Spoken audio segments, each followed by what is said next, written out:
My name is Mike Breeze, and since 2001, I have made it my personal mission to help as many people as I can achieve their goals. As a speaker and best-selling author, I now get to travel the country sharing with audiences exactly what it takes to not only set goals, but what it takes to actually achieve them.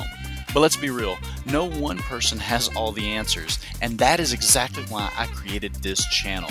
In each episode, I sit down with experts from every field, people who've mastered their craft, to bring you the tips, tricks, and success hacks that actually work.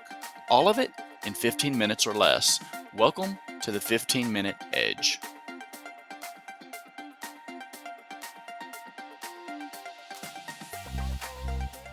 So, hey, today I have got a really good friend of mine. I am super excited. Now, his name is Dustin Rhoades. However, I've always known him as Tiny.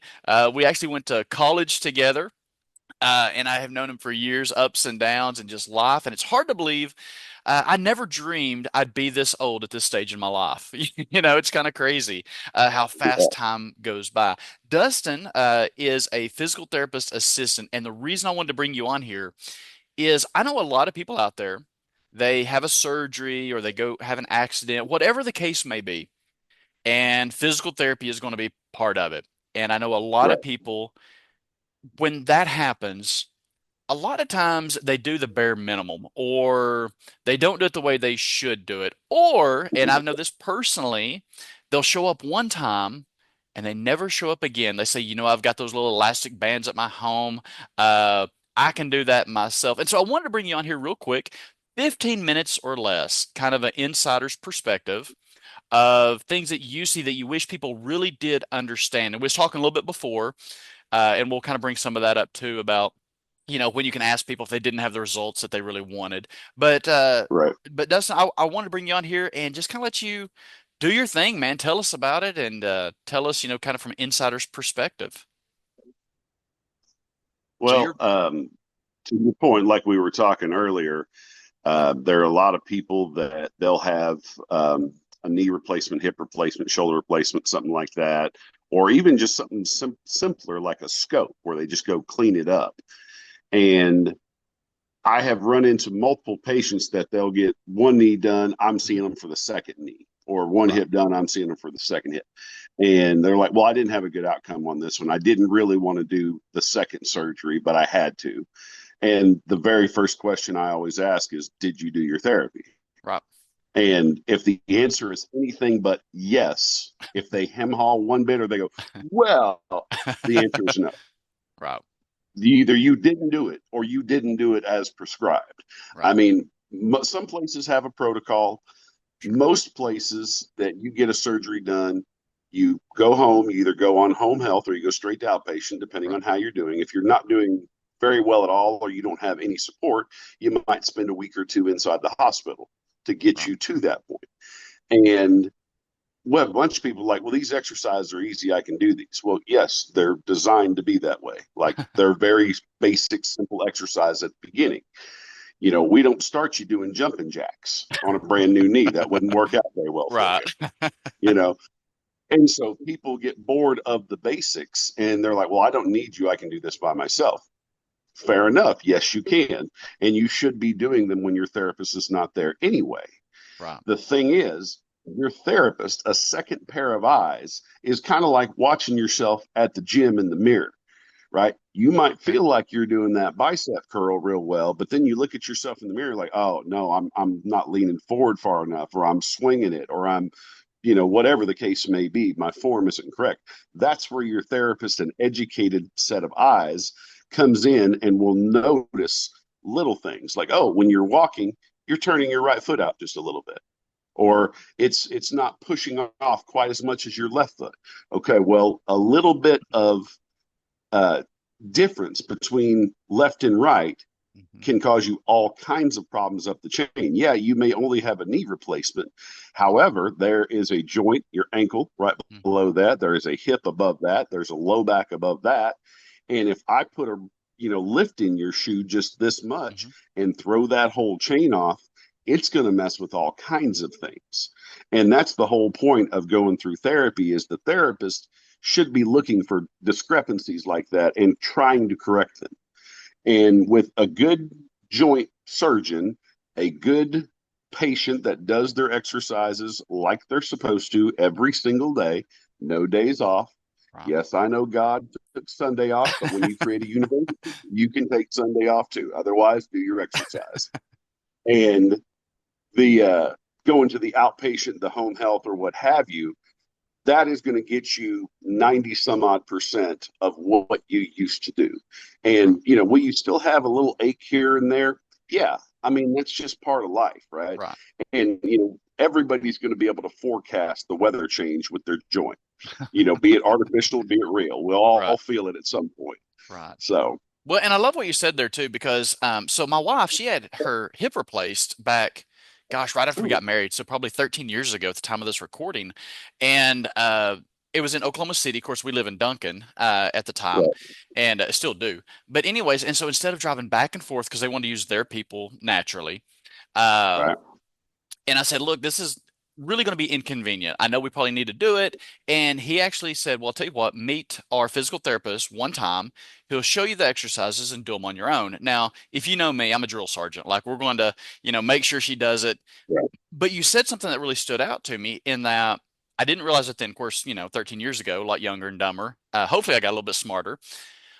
But Let's we hope. could have been doing the exercises, but doing them wrong. It could have just been a little bit off. Like if her foot would have Yeah, been shifted. And that's something we'd have never known because in our mind, well, I'm doing the exercises, they said, but we need that educated set of eyes to really say, listen, right. you need to do this. Now, you said something else that really stood out to me.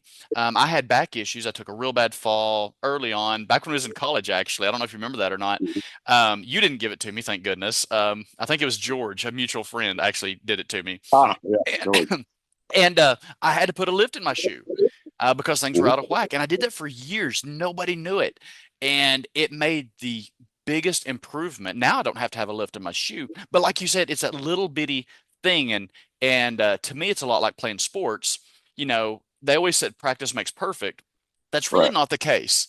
It's perfect practice will make you better. You need to practice doing it right. the right way, not the wrong way. So thank you for that insight. That's to me, and I hope everybody gets excited over something just that small because I thought, I never thought about that. Like looking in a mirror when you're working out. I always wondered what those stupid things were for, because I hate looking at Right. myself. Uh, so, what is there anything else that Well, you see that you want to share? Yeah, go ahead. Well, and to your point, like you're saying with the exercise and everything, that is one of the things that my patients have said they always appreciate about me is because I'm constantly like something very simple. I'm like, nope, move it back further. Nope, straighten out your leg, Right, turn your foot in, I mean, I'm constantly chirping at them to right, do it to where when I'm not there, they hear me in the back of their mind, like, oh, is my foot straight? I don't want to make right, sure I want to do it right. You know what I mean? right. And also to that same point, one other thing I wanted to tell you about, you said you had your wife did surgery in Oklahoma City Mm-hmm. and they want to use their people, right? Mm-hmm. This is something that has irritated me since I became a therapist, and not enough people know it. You, as the patient, have every right to pick where you do your inpatient stay, where you do your outpatient therapy, your home health, who you use as a therapist. And Really? they're not allowed to strong arm you at a hospital. Right. They will highly, highly encourage you, though. Right. They'll Right. say, well, the doctor really likes to have you Mm-hmm. here so he can keep an eye on you and follow you. Sure. Guess what? He can do that anytime he wants to pick up the phone. You have a surgery done by him in Oklahoma City, you can go back to Duncan Sure. in the inpatient clinic and stay there Right. or go to the outpatient or use their home health or whatever. And there's a lot of people that have been have felt that they've been strong armed Yeah. basically into doing it at that hospital. Well, that's Mm-hmm. what the doctor told me I had to do Yeah. it. You don't have to do nothing. You are Well, the patient. You have a right to be your own advocate. and that was our experience. Now, I'm not going to say that they said 100% we had to. I never felt that No, was an they option. never will. Yeah, I They'll never leave. felt that was an Yeah, option. Like they said, no, right, you need to use our people. I think that's how they said it too. You need to use our people so we can monitor it.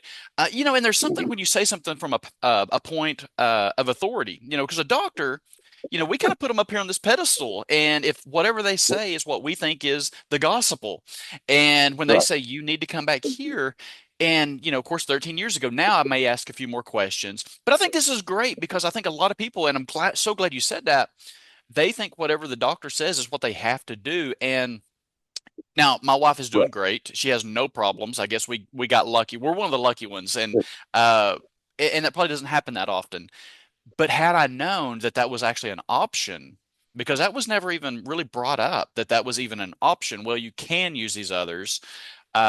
Yeah. We would have done it. And literally, I think 3 blocks from our house, maybe a mile is where you work, actually, maybe a mile. Right. And we could have totally done that. So that's really good for people to know. Let me ask you real quick, and we've got a few more minutes, not a whole lot.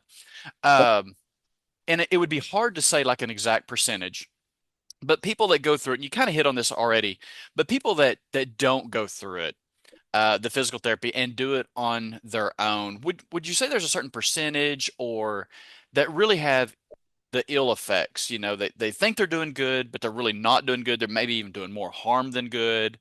Uh, what would you say is really kind of I don't know what you see, I guess. Does that make sense? Yeah, no, it really it a lot of it comes down to personal responsibility Sure. for one. Like you and your wife, she had you to help her, All right. right? You're the one coaching her, you're the one making sure she doesn't skip a day or what have you. Could she have done that without you there?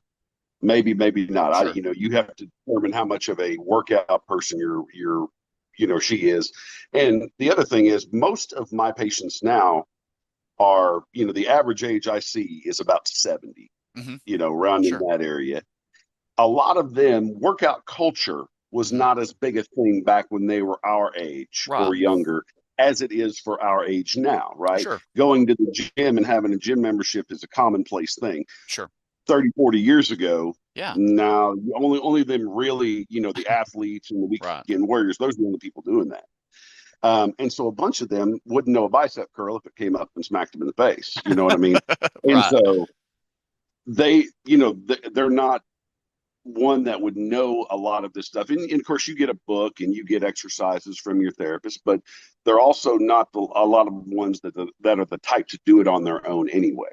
Right. And then also, how active is that person? Like I've had people that got a replacement done or did some type of therapy because I have to go back to work. Like my family's depending on me to bring, Sure. pay the bills. Right. And so the fact that I've got a bum shoulder, guess what? I'm going to go in there and work that shoulder till I can go to work. Right.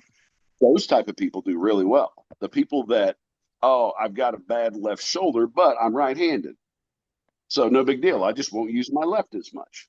That's Right. all well and great till that right shoulder goes out, and then you kind of need that left hand. Sure. Sure. And so it really depends on the type of person you are. If you are a self starter, a self motivator, you're Right. somebody that can say, okay, I'm clocking in, I'm doing my exercises 3 times a day.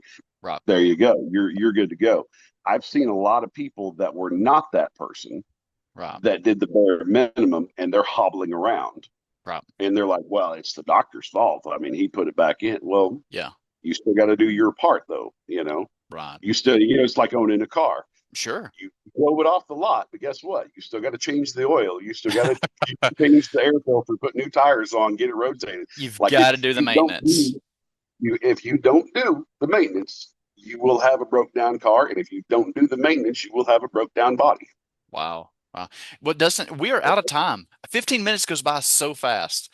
I Man, will like, tell you, packed full of information though, and things that little nuggets that I never even thought about. We do live in a culture, the internet culture, everything's on Google or whatever, and we like to do our right, research, and there's a lot of bad information out there as well. And sometimes we take that as the holy grail. We try to do things on our own. We try to cut out the middleman, I think, a lot of times. And that's why I wanted to visit with you about, how detrimental it can be when we do that, especially when it comes to our health. We only get one body. That's it. Yeah. unless you're the $1 million Right. man or $6 million man, whatever it was called. Right. But you only get one body. We got to take care of it. And too often we always put ourselves on the back burner instead of taking care of ourselves, because it's kind of like what they say when you're in an airplane. You've got to put the oxygen mask on you first before you can take care of others. And so we really need to take care of ourselves, our body, Yeah. on all levels, not just physical, but spiritual and all across, and mental as well. So we can take care of everybody else. Dustin, thank you so much. We are out of time. I'm going to hang on and visit with you a little Appreciate bit after I hit stop. But again, my friend, and I'm actually speaking. That's why I'm wearing this. It's a luau that I've got to speak at tonight, which is going to be a blast. And so that's why I'm not. Don't believe that's how he dresses on an everyday basis. Yes, every day. This is just me every day. This is how I am. Because it's Living just a life, party and at his house all the time. that's it. That's it. Dustin, hey, I appreciate you, man. We will talk to you later. Right. Thanks for having me, man. You bet.